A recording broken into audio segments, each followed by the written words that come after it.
Raj TV நேயர்களுக்கு வணக்கம் and welcome to நடிகர் திலகம் சாவித்ரி. நம்ம நிகழ்ச்சியில் சாவித்ரி அவர்களுடைய திரை பயணத்தில் நடந்த பல சுவாரஸ்யமான விஷயங்களை தொடர்ந்து பார்த்துட்ருக்கோம். இன்னைக்கு நிகழ்ச்சியிலையும் உங்களுக்காகவே இன்னும் பல அற்புதமான தகவல்லாம் காத்துட்ருக்கு. வாங்க நம்ம நிகழ்ச்சிக்குள்ளே போகலாம்.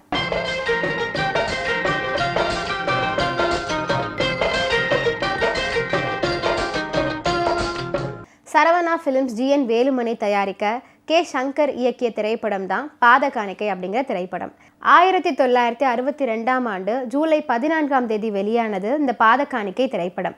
இந்த திரைப்படம் வெளியாகி கிட்டத்தட்ட 60 ஆண்டுகள் ஆகிவிட்டன. ஆனாலும் உறவுகளின் சூட்சம சதியால துக்கித்து போனவர்களின் நெஞ்சங்களுக்கு ஆறுதல் சொல்லிக்கொண்டே இருக்கிறது பாதகாணிக்கை. பாதகாணிக்கை திரைப்படத்தில் நடிகர் SV சுப்பையா அவர்கள் அற்புதமான கதாபாத்திரம் ஏற்று நடிச்சிருப்பாரு. 2 பிள்ளைகளுக்கு தந்தையாக வந்து மைத்துனனின் சதியால் மனம் நொந்து மடியும் தந்தையாக SV சுப்பையா அவர்களுடைய நடிப்பு பாராட்டும்படி அமைஞ்சிருக்கும்.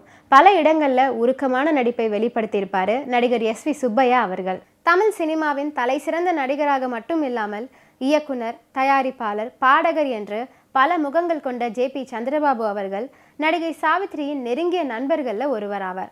சந்திரபாபு அவர்கள் 2 அற்புதமான பாடல்களை பாதகாணிக்கை திரைப்படத்திற்காக பாடியிருக்காரு. அதில் ஒரு பாடல் தான் தனியா தவிக்கிற வயசு என்ற பாடல். கவியரசர் கண்ணதாசன் அவர்களின் அற்புதமான வரிகளில் இந்த பாடல் காட்சியில் நடித்தது மட்டும் இல்லாமல் JP சந்திரபாபு அவர்களே இந்த பாடலையும் பாடியிருக்காரு. பாடல் காட்சியில் JP சந்திரபாபு அவர்களுக்கு ஈடு கொடுத்து நடிகை பத்மினி பிரியதர்ஷினி அவர்களும் நடனம் ஆடியிருப்பாங்க. திரைப்படத்தில் ரசிக்கும் பணியான பாடலாக இந்த பாடல் அமைஞ்சிருக்கு. உலக நாயகன் கமலஹாசன் குழந்தை நட்சத்திரமாக அறிமுகமானதே காதல் மன்னன் ஜெமினி கணேசனின் களத்தூர் கண்ணம்மா திரைப்படத்தில் தான்.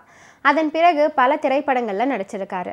அதில் சில படங்கள் தான் பார்த்தால் பசித்தீரும், பாதகாணிக்கை, அன்னை வேளாங்கண்ணி, குரத்தி மகன், நான் அவன் இல்லை, இதயமலர், லலிதா, நாம் பிறந்த மண், அலாவுதீனும் அற்புத விளக்கும், உன்னால் முடியும் தம்பி மற்றும் அவ்வை சண்முகி போன்ற திரைப்படங்களில் இணைந்து நடிச்சிருக்காங்க.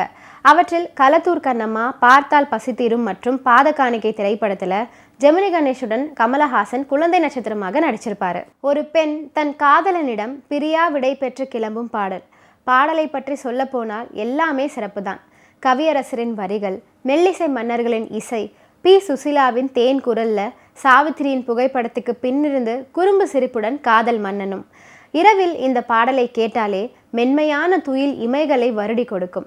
பாடல் முழுவதுமே வா என்று பாசிட்டிவாக முடியும்படி சொல்லாட்சி செஞ்சிருப்பாரு கவியரசர். இந்த பாடல்ல நாட்டோரை சாட்சி வைத்து என்ற வரிகள்ல காதலில் என்ன ஒரு கண்ணியம், நாணத்தை சொல்லும் நயத்தை பாருங்கள். முகம் பார்க்க முடியாமல் நிலம் பார்க்கவா, உனை நாடி உறவாடவா. பாடல் முழுவதும் சாவித்திரியின் மயக்கும் அழகு, சுசிலாவின் அமைதியான குரலினிமை எல்லாம் சேர்ந்த இரவா பாடல் தான் இது. பாடலின் ஆரம்பத்தில் அப்பாவிடம் சரிப்பா என்று சொல்லிவிட்டு அத்தை மகனே அம்மான் மகனே போய் வரவா என்று ஆனந்தமாக ஆரம்பித்துவிட்டு கடைசி அடி பாடும்போது கண்ணீரோடு ஒரு உணர்ச்சியை வெளிப்படுத்தியிருக்கிறாரே சாவித்ரி, அது லட்சம் பெறும். பாடல் கருத்து, இசை, குரல், படமாக்கிய நுணுக்கம் எல்லாமே அதி அற்புதம். அது ஒரு கனாகாலம், தமிழ் சினிமாவின் பொற்காலம். அம்மான் மகனே அப்படின்னா தாய்மாமனுக்கு அம்மான் என்று செட்டிநாட்டில் சொல்வது பழக்கம். சேதி சொல்லவா, நாட்டாரை என்ற சொல்லெல்லாம் செட்டிநாட்டில் ரொம்பவே பிரபலம்.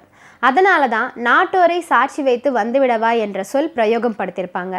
கல்யாணங்களில், கோவில் விஷயங்களில் எல்லாவற்றிலுமே நாட்டாருக்கு மரியாதை சொல்லி வைக்கும் பழக்கம் பாரம்பரியம்.